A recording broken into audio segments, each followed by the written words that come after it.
இந்த சமயத்தில் தலைவர் கலைஞர் அவர்கள் சொன்ன ஒரு விஷயம் என்னுடைய ஞாபகத்துக்கு வருது.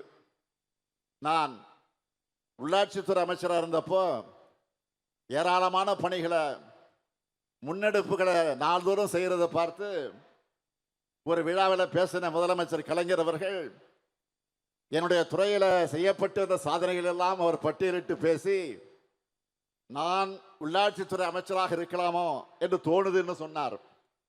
இன்னைக்கு அதே ஏக்கம் எனக்கு வந்திருக்கு. நானே விளையாட்டுத்துறையையும் கவனிச்சுக்கலாமே என்று இப்போ எனக்கு தோணுது. காரணம், உதயநிதியினுடைய பணிகள் அப்படி இருக்கு. ஆகவே உதயநிதியினுடைய பணிகள் இன்னும் சிறக்கணும். தமிழ்நாட்டு விளையாட்டு வீரர்கள் இன்னும் வெற்றிகளை குவிக்கணும் என்று நான் மகிழ்ச்சியோடு வாழ்த்துகிறேன். இங்க இருக்கக்கூடிய விளையாட்டு வீரர்களுக்கு, வீராங்கனைகளுக்கு நான் சொல்லிக் கொள்வது, உங்களுக்கான அத்தனை வாய்ப்புகளை நாங்கள் நிச்சயம் உருவாக்கி தருவோம்.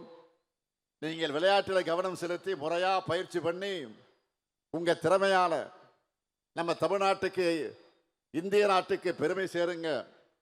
உங்களுடைய தேவைகளை நிறைவேற்றி கொடுக்க முதலமைச்சரான நானும் இருக்கிறேன். உங்க துறையுடைய அமைச்சரான துணை முதலமைச்சர் உதயநிதியும் இருக்கிறார்.